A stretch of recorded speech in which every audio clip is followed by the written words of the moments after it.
Hi, this is your Yoyo Sam. Welcome to my channel.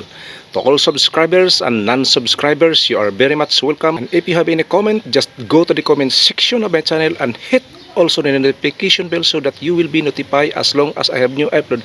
And thank you very much. Come on, let's go. Let's bolt in.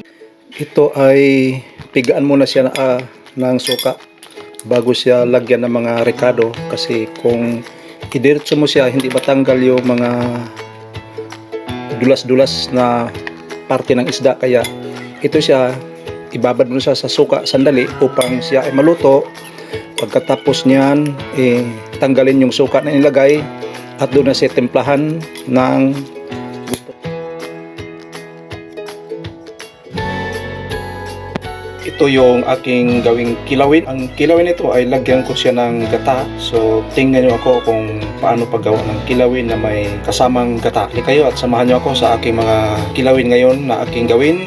So ito yung aking gawing kilawin na galunggong. Ang aking kilawin ay lagyan ko to siya ng gata ng niyog, at saka yung ginagawa kong kilawin, itinatanggalan ko ng tinik, yan ang buto-buto para mas masarap siya kainin. Ito talaga ang ginagawa ko pag ako'y magkilaw. Nilagyan ko to siya ng gata at saka yung mangga. Yung mangga na yan ay nakita ko yan sa aking asawa na ginagawa, kasi siyang gilungga, kaya yun ang ginagawa niya palagi. So nagagaya ko, masarap pala lagyan ng manggang hilaw ang kilawin. Mas lalo siyang umasim, kasama na yung suka ng niyog, ang galing sa niyog, at saka yung gata, at saka mayroong kunting sili. So halik kayo at samahan niyo ako sa aking gawin ngayon sa pagkilaw ng aking galunggong. Ito na, at tatanggalin ko muna ng mga tinik, at saka kalahati lang gawin ko, yung iba kasi gawin ko paksiw. Ito yung aking mga ingredients na aking gawing kilawin ngayon: kamatis, sibuyas, niyog, mangga, saka sili na violet, suka, yan, kalamansi, at saka luya. So ito ang aking gawin ngayon.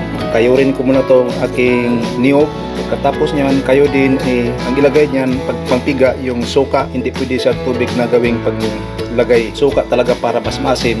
Ito ay pigaan muna siya ng suka bago siya lagyan ng mga rekado, kasi kung idiretso mo siya, hindi matanggal yung mga dulas-dulas na parte ng isda. Kaya ito siya, ibabad mo siya sa suka sandali upang siya ay maluto. Pagkatapos niyan, tanggalin yung suka na nilagay at doon na siya timplahan ng gusto mong ilagay na timpla. Sa ngayon, niluluto mo na siya sa suka bago siya lipat sa isang lalagyan. Yan, nilagyan mo na siya ng suka. Pagkatapos niyan, siya pumuti na. Yung nasawsaw sa suka, pumuti na siya, naluto na siya. Pero pangit din siya kung sobrang luto dahil mawala ng lasa ng isda. Yung katamtaman lang siya na hindi masyadong luto.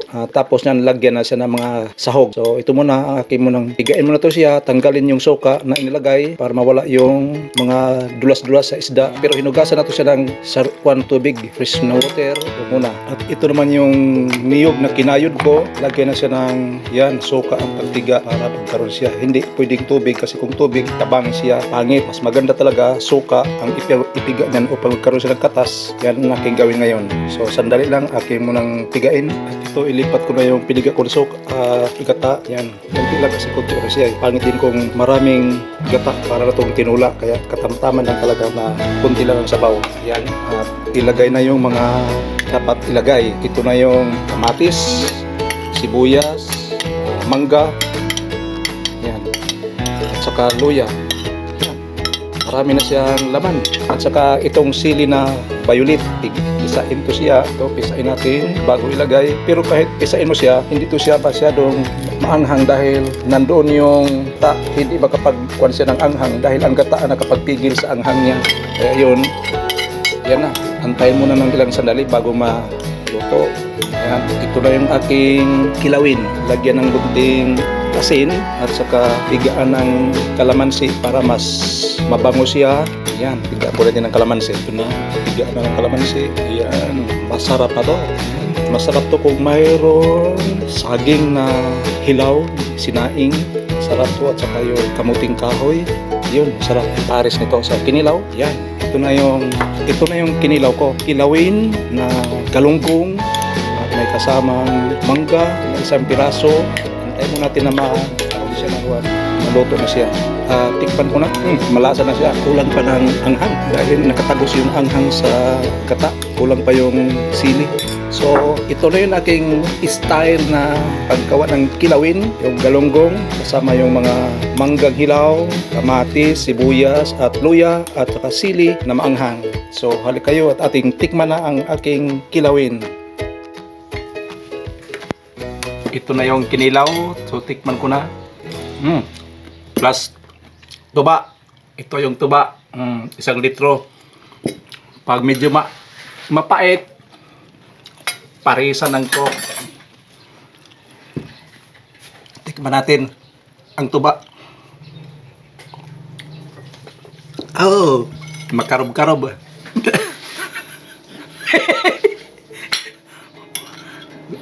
May tayo upuan. Yummy yan ang guwan, kinilaw. Mas masarap to kung mayroong saging.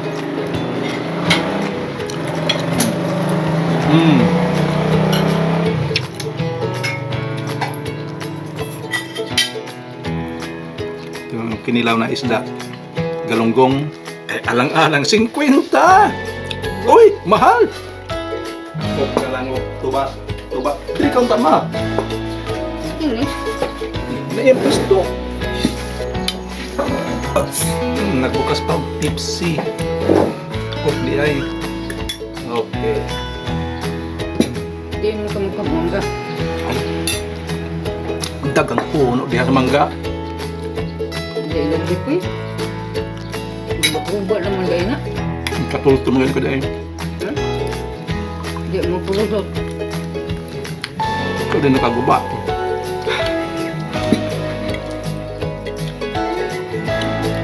Ang ngalan ng hawak ng kuba na. Yung apartment. Tawag pa ayaw. So ito na, kakain na tayo ng kilawin. Si Bindi. Kung sa duwindi.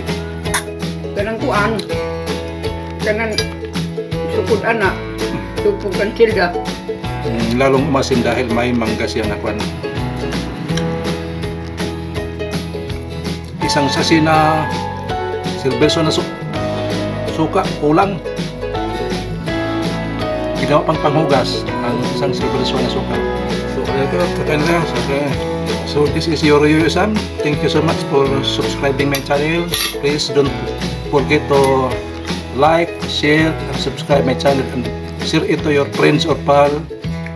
See you on my next vlog and God bless us all. Bye-bye. Kain muna tayo.